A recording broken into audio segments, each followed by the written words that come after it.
بسم اللہ الرحمن الرحیم۔ نفحۃ العرب کا الباب الاول ہے فی النثر، سبق نمبر 13 ہے یجب علی السائل ان یتفکر فی سوالہ۔ عبارت دیکھ لیں۔ دخل بشار علی المہدی وعندہ خالہ یزید بن منصور الحميري فانشدہ قصیدۃ یمدحہ بہا فلما اتمها قال له یزید ما صناعتک ایھا الشیخ فقال له اثقب اللؤلؤ فقال المہدی اتہزأ بخالی فقال یا امیر المؤمنین ما یکون جوابی له وهو یرانی شیخا اعمی ینشد شعرا فضحک المہدی واجازہ۔ ترجمہ دیکھ لیں۔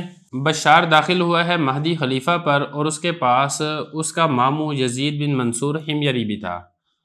تو بشار نے ایک قصیدہ پڑھا جس میں اس نے مہدی کی تعریف کی۔ جب اس نے قصیدہ مکمل کر لیا تو یزید نے اس سے کہا تمہارا کیا کام کاج ہے اے شیخ؟ تو اس نے کہا کہ میں موتیوں میں سوراخ کرتا ہوں۔ تو مہدی نے کہا کیا تم میرے ماموں کے ساتھ مذاق کرتے ہو؟ تو اس بشار نے کہا امیر المومنین میرا کیا جواب ہوتا آپ کے ماموں کے لیے، وہ مجھے دیکھ رہے ہیں کہ میں بوڑھا ہوں، اندھا ہوں، شعر پڑھتا ہوں۔ تو مہدی ہنس پڑا اور اس نے اس کو انعام دیا۔ عبارت ہو چکی ہے، ترجمہ ہو چکا ہے، اب چلتے ہیں اس کی لغوی صرفی تحقیق کی طرف۔ اس میں دیکھیں پہلا لفظ ہے یجب، واجب یجب، باب اس کا آتا ہے ضرب یضرب، اس کا مطلب ہوتا ہے لازم ہونا، ضروری ہونا۔ اور سائل یہ سأل یسأل سؤالا، اسی سے اسم فاعل کا صیغہ ہے، مطلب اس کا ہوتا ہے سوال کرنے والا۔ اور اگلا لفظ دیکھیں یتفکر، تفکر یتفکر تفکرا، باب اس کا تفاعل ہے اور اس کا معنی ہوتا ہے کسی چیز کے اندر غور و فکر کرنا۔ اور داخلہ یدخل، اس کا مطلب داخل ہونا۔ بشار داخل ہوا ہے مہدی پر وعندہ خالہ، یہ جو خال ہے اس کی جمع آتی ہے اخوال، اور عربی کے اندر یہ ماموں کو کہا جاتا ہے۔ اور یزید بن منصور حمیری تھا۔ انشد ینشد انشادن، اس کا مطلب ہوتا ہے قصیدے کا پڑھنا، شعر کا سنانا یا کوئی چیز پڑھنا، یہ اس کا معنی کیا جاتا ہے۔ باب اس کا آتا ہے افعال۔ اور اگلا لفظ دیکھیں قصیدہ، قصیدہ اس کی جمع آتی ہے قصائد، مدحی شعر، یعنی ایسے اشعار جس کے اندر کسی چیز کی یا کسی شخص کی یا کسی فرد کی تعریف کی جائے، اس قسم کے اشعار کے مجموعہ کو قصیدہ اور اسی کی جمع قصائد کہلاتی ہے۔ اور اگلا لفظ دیکھیں یمدح، مدح یمدح مدحن، باب اس کا فتح یفتح ہے اور اس کا معنی ہوتا ہے تعریف کرنا۔ اتم یتم اتمام، اس کا مطلب ہوتا ہے مکمل کرنا۔ صناعت، صناعت کہا جاتا ہے کاریگری کو، کام کاج کو۔ اگلا لفظ دیکھیں اثقب، ثاقب یثقب، باب اس کا نصر ینصر آتا ہے، اس کا معنی ہوتا ہے سوراخ کرنا۔ اور آگے دیکھیں اللؤلؤ، لؤلؤ کہتے ہیں موتی کو اور اس کی جمع آتی ہے لآلی۔ آگے دیکھیں مہدی نے اس کو کیا کہا اتہزأ بخالی، باب اس کا فتح بھی استعمال ہوتا ہے اور باب اس کا سمیع بھی استعمال ہوتا ہے۔ مطلب یہ کہ آپ اس کو ہزأ یہزأ یہ بھی کر سکتے ہیں اور اسی طریقے سے حزئ یحزأ، تو باب اس کا سمیع بھی استعمال ہوتا ہے اور اس کا مطلب ہوتا ہے کسی کے ساتھ مذاق کرنا، کسی کے ساتھ ٹھٹھا کرنا، کسی کا مذاق اڑانا وغیرہ، یہ اس کے معنی استعمال ہوتے ہیں۔ اس کے بعد اگلا لفظ دیکھیں شیخ، شیخ اس کی جمع آتی ہے شیوخ اور یہ کہا جاتا ہے بوڑھے شخص کو۔ آگے لفظ دیکھیں اعمی، باب اس کا آتا ہے سمیع یسمع، عامی یعمی، عامین، اس کا مطلب ہوتا ہے اندھا ہونا اور یہ اسی سے ہی اسم تفضیل کا صیغہ ہے۔ انشد ینشد میں آپ کو بتا چکا ہوں، شعر پڑھنا وغیرہ یہ اس کا معنی ہوتے ہیں۔ اور اس کے بعد آگے دیکھیں ضاحک یضحک، اس کا معنی ہوتا ہے ہنسنا۔ اگلا لفظ دیکھیں اجاز یجیز، باب اس کا افعال آتا ہے اور اس کا معنی ہوتا ہے انعام دینا۔ تو یہ کچھ الفاظ سے جن کی لغوی صرفی تحقیق ہم نے کر لی ہے۔ باقی اس میں کچھ الفاظ ہیں ان کی آپ ترکیب بھی سمجھ لیں تاکہ بات سمجھنی آسان ہو جائے۔ دیکھیں اس میں یہ جو ہے نا قصیدہ، یہ بنے گا موصوف، اور یمدحہ بھی ہے، یہ اسی موصوف کی صفت واقع ہوگا۔ باقی اس میں اور تو کوئی اتنی خاص نہیں ہے، البتہ یہ دیکھ لیں ما یکون جوابی لہو، یہ ما یہ ایو شین کے معنی میں ہو کے بن جائے گا مبتدا، اور یکون جوابی لہو، یکون یہ فعل ناقص ہوگا، یہ سارا فعل ناقص اپنے اسم و خبر سے مل کر جملہ ہو کر اسی مبتدا کی خبر واقع ہوگا، تو مبتدا اپنی خبر سے مل کر جملہ اسمیہ خبریہ ہوگا۔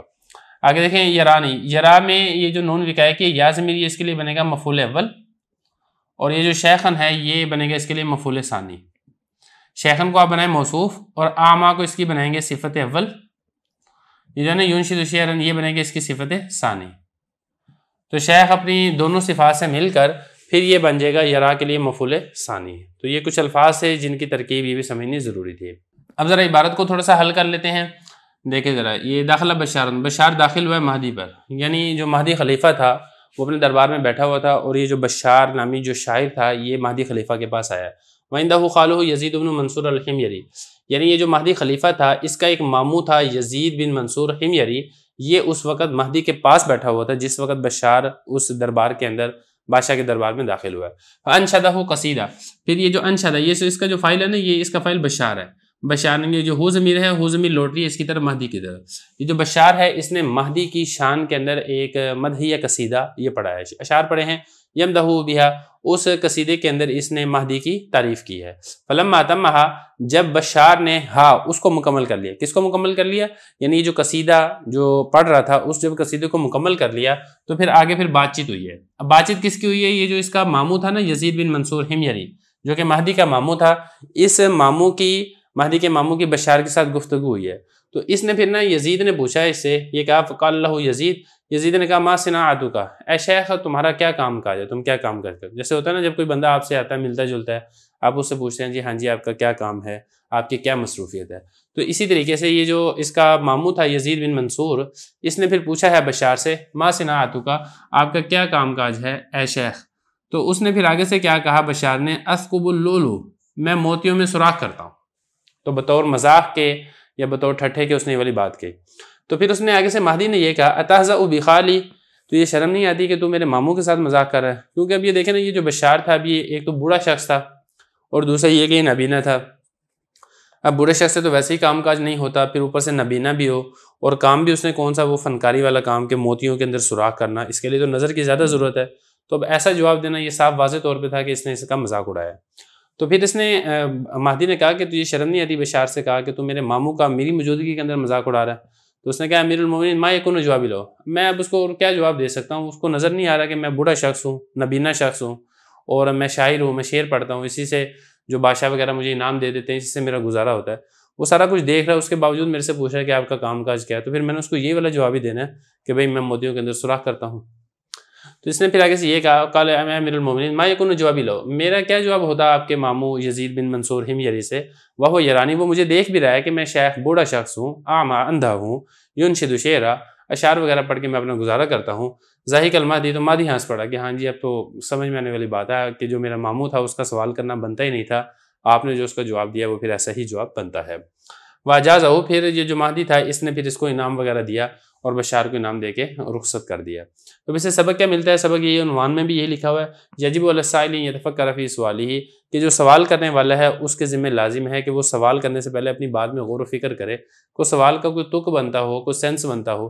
ایسا نہیں ہے کہ بے تکا سوال کر دے اور پھر آگے سے جو آپ کو جواب ایسا ملے کہ آپ کو پھر شرمندگی اٹھانی پڑے، جیسا کہ ان کے جو ماموں تھے یزید بن منصور حمیری، اس کو پھر بشار کے جواب سے شرمندگی کا سامنا کرنا پڑا تھا۔